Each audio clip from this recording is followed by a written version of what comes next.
Hi, I wanted to reach out with, as a follow-up to some of our previous conversations, both the board meeting and our last videos on our return to school protocols and the processes we're looking to put in place, kind of just to update you a little bit.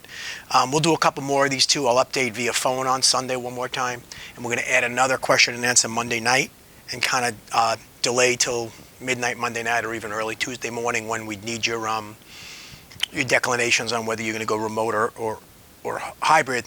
That way we have one more chance to really reach out. As of today, we were able to get to all 280 of the questions that came through. The vast majority of them were really questions and were things that we really felt we were able to answer and help people with decisions. There are other places where I know people want to really just share their opinions on things, and certainly that's what we're here for. That was fine too. So where are we now? Parents have the surveys. We're doing this frequently asked questions video now. We're going to do another frequently asked questions on Sunday morning for anything that hasn't come up between now and then, and we'll do another public session really just for questions on Monday night. By the time we get to Monday night, it'll be simply questions on the return. So that's kind of where we are. We did make a date change. The first day of student classes is moved to September 8th.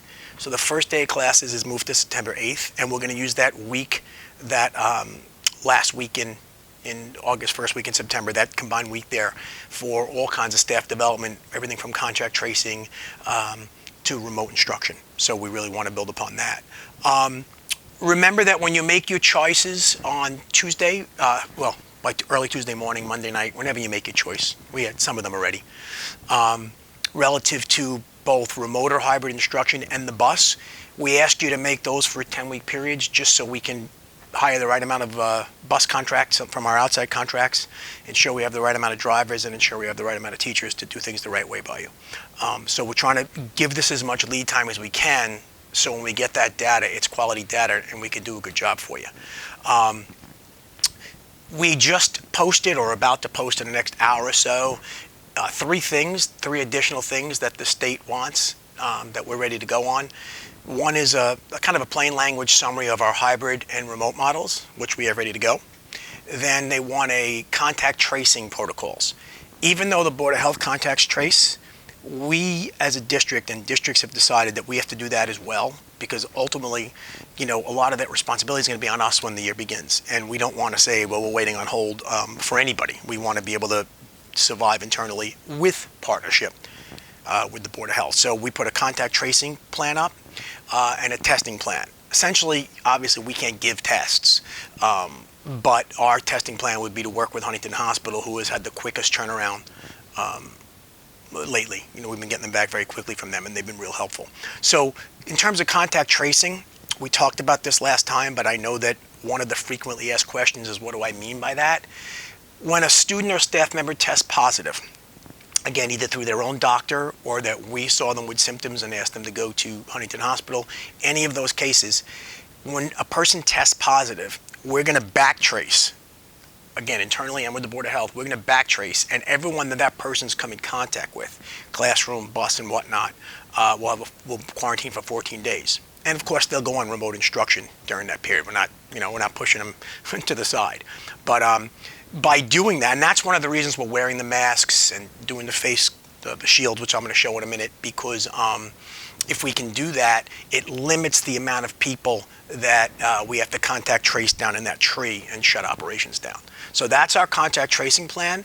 People are saying to me, well, how many cases before a school closes? This board has committed to reconvening after every single case. So it's not a matter of we're picking a number 2, 3 and saying, when we get to that number, we can't go anymore. After each case, we're going to contact trace. We're going to reach back to the Board of Health. We're going to reach forward and find out what's going on in neighboring districts and in families and make decisions based on every single case. So we never want to get to a situation where we're talking about multiple cases with you. So that's real important to understand, and that's why we're taking such a strong stance. Got a lot of questions on masks. And I know a lot of this was started, I guess there's a Facebook somewhere, I don't go on Facebook, but I guess there's a Facebook site that is telling people to go get kindergarten notes to say your child can't do that. So I have other parents calling me and saying it's not fair if we don't get a note and they do. Again, if someone wants to beat our system and be the system when we're trying to do the right thing by kids, that would be of concern to me. I'm hoping that people find the better angels in their souls and kind of realize that we're all trying to do the right thing here.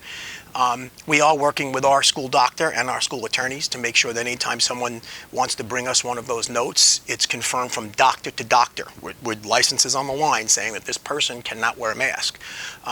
So, again, we have that plan. Do I hope we have to go there? No.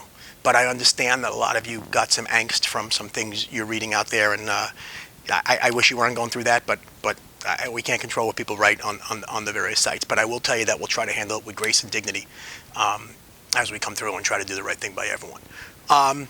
Sneeze guards. So this is the sneeze guard people have been asking about. I feel like Vanna White. I get to do this. Is the sneeze guard people have been asking about. It's very light. The whole thing has a handle, and the whole thing looks like it's probably a pound at most. And it opens just like this, and you go behind it. So I think a lot of people would like this for me because it'll keep me quiet, and that's the sneeze guard. And then it just folds up. It is not required, but it's an extra layer of protection that we are requiring in each of our classes. So every elementary desk will have one, and then every secondary student will carry one. As much as it's a pain, it enables the secondary student to switch from class to class without the area being contaminated. So it just makes sense, and it's something we're going to do. So we'll have masks plus the sneeze guards, and hopefully that'll let us go to school for a long time without some of these problems. The next question I got is who will teach the remote classes?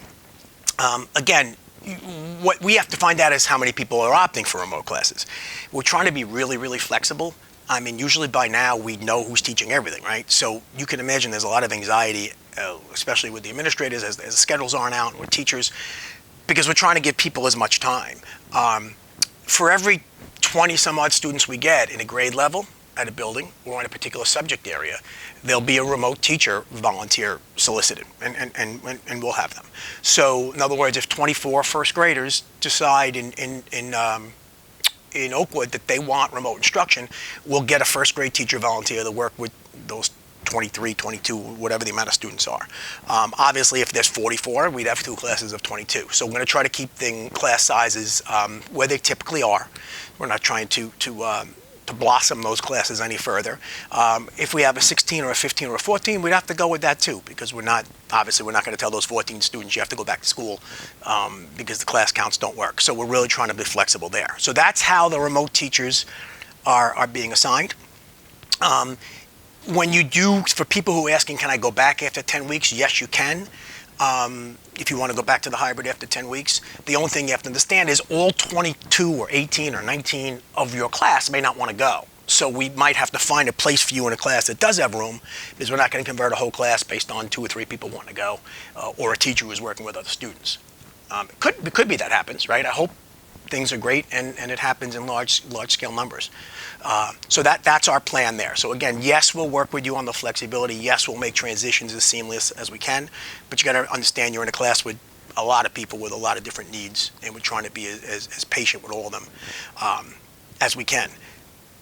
Devices. We have ordered, as soon as we got into last year's mess with closing, we ordered over $1 million worth of Chromebooks. As you might imagine, every district in the world seems to be owning Chromebooks, and I guess there's a part that comes from overseas that's particularly controversial at this time. Not that the part's dangerous, but I guess the importation is some kind of issue. So, we keep hearing delay. They are still saying around October 1st. So for 3 weeks, we're going to be scrambling without these devices. But again, we think we have something in every house now. We've broken down all our carts, broken down our labs, and we think we have something in every house now. If we don't, we'll get you something. We have to figure that out. The sneeze guards, we are told, will be in the first day of school, which means probably the end of the first week of school, because I never believe any delivery date exactly these days. So those are the 2 things we're waiting on delivery. The temperature check machines are all here. We have dozens of temperature check machines, so each building can kind of have massive temperature checks. While we're asking parents to check temperatures at home because it's just good, healthy thing to do, we're checking them again at school. So we're using a double double protection practice to make sure. And again, we have like what they call an isolation room, a room, God forbid, someone has to go there with a fever. It's not going to be mixed with everyone else, but we'll do it in a real dignified way that doesn't make a production. So that's that we'll be checking temperatures when someone arrives at school, and we have all the devices in. Getting a lot of recess questions. We understand the importance of recess, physical education, music. We understand the importance of all those things. And we are going to do everything we possibly can to keep those experiences as typical as we can. Obviously, there are mask requirements. Obviously, there are social distance requirements. There are space requirements. So we're going to have to work within those things and be creative. But we're committed to some type of recess experience. We're committed to some type of physical education, art, and music and library experience. And again, our people are figuring those things out. This is new to all of us. So we're figuring those things out as we go along. We kind of dealt from biggest issue to smallest, health and safety, then instructional, and now these specialty areas, and we're working on them now. So we are working with that. Got a bunch of questions over pickup and drop-off. People very worried over traffic jams at pickup and drop-off. Each building's different, so we've kind of empowered the principals to come to us with a plan in about a week, and it says how they're going to work pickup and drop-off to try to alleviate some of the traffic. So those are our most recent frequently asked questions. I'm sure there's something out there that I missed. That's why I'm going to do this again Sunday and Monday. But I just wanted to kind of let you know where we are. We're waiting on those parent declinations at this point. We totally understand, and we want to give you plenty of time. Remember, you're making a 10-week choice. We are going to wear masks and have the sneeze guards, so we're kind of prepared for that. We're working on that. I got a couple of questions today, and I have to tell you, I'm not an expert in masks by any way. I got a couple of questions today on something called a gaiter. I don't know much about that. I will find out right when I get off this video. I'll make some calls to the Board of Health and see if that makes sense. I don't want to say something that I don't know about. It just doesn't make sense to me. But certainly we will provide masks for anyone that doesn't have one. But by the same token, you're more than welcome to have your own, as long as it's one of the ones that works efficiently. The sneeze guards we are providing. Elementary schools, they'll stay in the building. Secondary, they'll go home just because we need to be able to move around with them. We do not have a school calendar out yet. I got a couple questions about the school calendar. We don't have any events to put on the school calendar right now. In other words, we just found out we'd be allowed to open a week ago. So, you know, events like homecoming, events like curriculum nights, we'd be printing a calendar that's essentially just has an opening day of school and a closing day of school on the holidays. And at this point, that doesn't make a whole lot of sense. So we're kind of waiting to see how things shake out a little bit. But the electronic calendar on our computers will still work. Finally, filtration. A lot of different stories going around about air conditioners, not air conditioners. Air conditioners wall air conditioners are completely acceptable. Some of the air conditioning issues they talked about at the state level were for big units. We've cleaned filters, we've replaced filters. We've gone with the highest, in our air filters, we've gone with the highest MERV rating, it's called. It's an efficiency rating. We've gone with those, and we're going to keep that every day. We're going to keep working. It's on our regular rotation now. So we can use open windows, and we can use the air, and our air circulators have all been scrubbed. So that's the process there. So I think that's the basic questions that have come up at least 3 or 4 times. Those are the ones that were most frequently asked. It doesn't mean your question might be any less important, and we'll respond to anyone as necessary. With that, I want to wish you a great weekend. I'll check in again Sunday, because I'm sure I'll hear about some questions that I might have forgotten, and I want to do a good job by you. And that's our process. Talk to you soon. Be well.